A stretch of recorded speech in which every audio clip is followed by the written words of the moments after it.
नमस्कार, जनप्रवास सुपरफास्ट में आपका स्वागत है। मैं हूं हेमेंद्र सिंह। नजर डालते हैं आज की सुर्खियों पर। पीएम मोदी आज कई जिलों के जिलाधिकारियों के साथ करेंगे बातचीत। सरकारी योजनाओं और कार्यक्रमों के कार्यान्वयन की लेंगे जानकारी। इंडिया गेट पर लगेगी क्रांतिकारी नेताजी सुभाष चंद्र बोस की प्रतिमा। पीएम मोदी बोले, देश के महान सपूत के प्रति आभार का होगा प्रतीक। गृहमंत्री आज जारी करेंगे जम्मू कश्मीर का जिला सुशासन सूचकांक। सभी 20 जिलों में वर्चुअल माध्यम से आयोजित होगा कार्यक्रम। यूपी चुनाव के लिए भाजपा ने जारी की 85 उम्मीदवारों की नई सूची। दूसरे दलों से आए नेताओं पर की मेहरबानी, 14 के टिकट काटे। भाजपा ने पंजाब चुनाव के लिए 34 प्रत्याशियों की जारी की पहली सूची। पंजाब भाजपा अध्यक्ष अश्विनी शर्मा पठानकोट से लड़ेंगे चुनाव। आज कैराना से भाजपा की रणनीति को धार देंगे गृहमंत्री अमित शाह। यूपी चुनाव को लेकर प्रत्याशियों को बताएंगे जीत का मंत्र। सीएम योगी आज अलीगढ़ में घर घर जाकर करेंगे चुनाव प्रचार। जेपी नड्डा बिजनौर में बढ़ाएंगे कार्यकर्ताओं का मनोबल। उत्तराखंड विधानसभा चुनाव के लिए आयोग ने जारी की अधिसूचना। नामांकन शुरू होने के पहले दिन 6 उम्मीदवारों ने भरा पर्चा। गणतंत्र दिवस को लेकर 23 व 26 जनवरी को कई ट्रेनें रहेंगी प्रभावित। इस दौरान कई के बदले मार्ग, कुछ रोककर चलाने का ऐलान।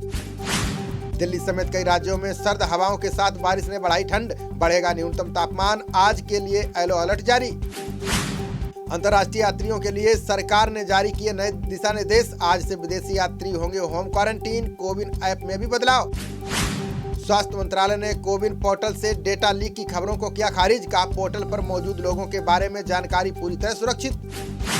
देश में अब तक 161 करोड़ से ज्यादा को लगी वैक्सीन की डोज। केंद्रीय स्वास्थ्य एवं परिवार कल्याण मंत्रालय ने दी जानकारी। वयस्कों की तुलना में बच्चों पर कोविड-19 का असर ना के बराबर। एम्स का दावा, हल्के लक्षण के साथ मृत्यु दर भी काफी कम।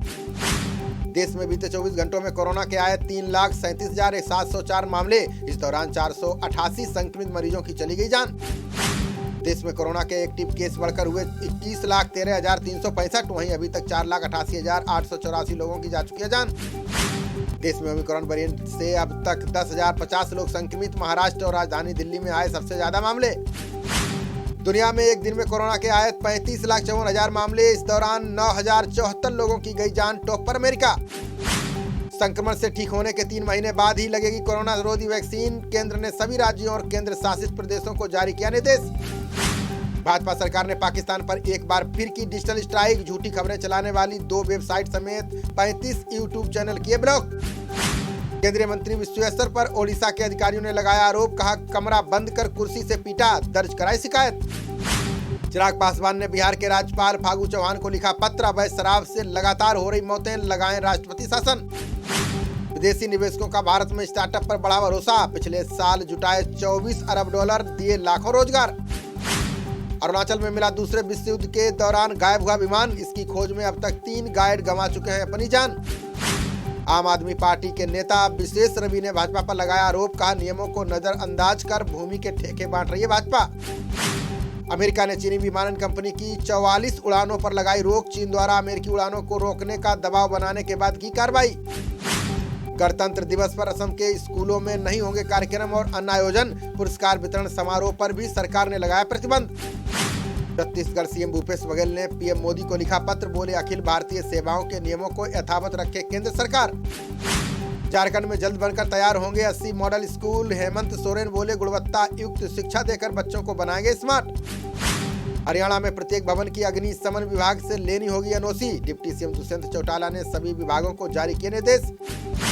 अमेरिका और रूस ने यूक्रेन तनाव को कम करने के लिए की बैठक। एंटनी ब्लिंकन बोले, प्रस्तावों पर रूस अगले सप्ताह देगा लिखित जवाब। यूपी चुनाव के लिए 10,000 मतदाताओं ने चुना डाक मतपत्र का विकल्प। आयोग ने 80 वर्ष से अधिक उम्र के लोगों और दिव्यांग को दी है छूट। प्रताप सिंह बाजवा ने पंजाब कांग्रेस के घोषणा पत्र को लेकर दिया बयान। बोले, कृषि, युवाओं के लिए रोजगार और व्यापार पर केंद्रित होगा घोषणा पत्र। आला कमान की हरी झंडी के बाद हरक सिंह रावत की कांग्रेस में हुई वापसी। रावत के साथ उनकी पुत्रवधू अनुकृत ने भी ली कांग्रेस की सदस्यता।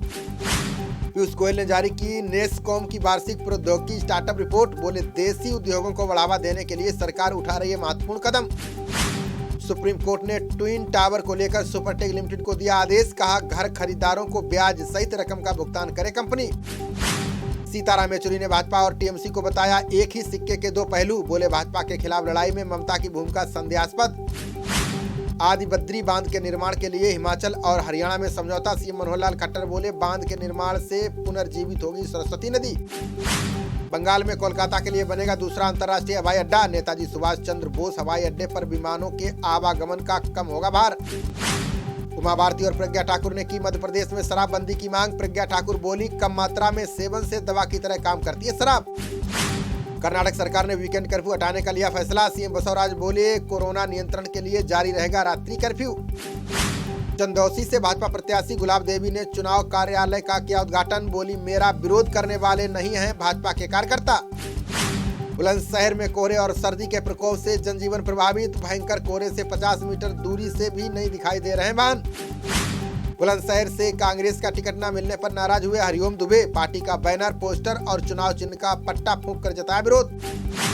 संभल में चारों विधानसभाओं के लिए अलग अलग जगहों पर नामांकन शुरू। 28 जनवरी तक कोविड गाइडलाइन के साथ पर्चा भर सकेंगे प्रत्याशी। टेस्ट के बाद वनडे सीरीज में भी बुरी तरह से पिटी टीम इंडिया। दक्षिण अफ्रीका ने दूसरे मुकाबले में 7 विकेट से हराया। पहले बल्लेबाजी करते हुए भारत ने 6 विकेट पर बनाए 287 रन। जवाब में दक्षिण अफ्रीका ने 3 विकेट खोकर हासिल किया लक्ष्य। उगांडा के साथ मैच से पहले भारतीय अंडर 19 टीम को लगा झटका। कप्तान धुल सहित 5 खिलाड़ी संक्रमित, टीम से हुए बाहर। इंडियन प्रीमियर लीग के सबसे महंगे खिलाड़ी बने केएल राहुल। लखनऊ ने 17 करोड़ रुपए में अपनी टीम के साथ जोड़ा। ऑलराउंडर हार्दिक पांड्या बने अहमदाबाद टीम के कप्तान। मेगा ऑक्शन से पहले फ्रेंचाइजी ने किया आधिकारिक ऐलान। खबरों का सिलसिला जारी रहेगा, देखते रहिए जनप्रवाद। नमस्कार।